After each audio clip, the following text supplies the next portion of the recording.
Padagos ang pigigibong pag-anap kang otoridad sa sospek sa nangyaring pambabadil sa Barangay Sirang Castilla, Sorsogon. Alas 9 ni Banggi ka na kaaging Oktubre 8. Ang biktima na sarong 10 anyos na lalaki ang nasa kritikal pang kondisyon, kan tamaan ng bala sa tulak. Mantangan 3 anyos na aking babae na nadaplis ang kambala sa walang parte kan talinga, ang nasa maray naman na kondisyon, alagad parehong pigbubulong pa sa ospital. Sa inisyal na investigasyon kang Castilla PNP, anama kan mga biktima ang tuyo kan suspitsado, na subot dati ng may daig pagkakasinabutan.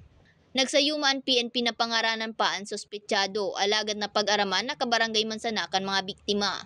Sa crime scene, na-recover kang otoridad ang 2 basyo ng bala hali sa dai pa namimidbida na kalibre ng badil. Matapos ang pambabadil, tulos man na duminulag ang sospek. Pumunta doon sa bahay nung kaalitan niya po at pinagbabaril niya po yung bahay nung kaaway niya.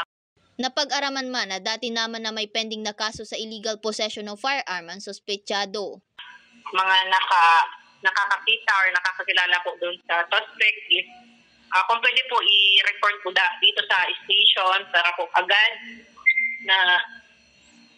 agad po na mahuli po ang suspect at magkaroon po ng hustisya ang mga biktima. Sa ngunyan, pigahanda na kan otoridad ang kasong isasaangat na frustrated murder as in attempted murder laban sa suspect matapos ang insidente. Para sa mga baretang tatak Bicol, May Arango.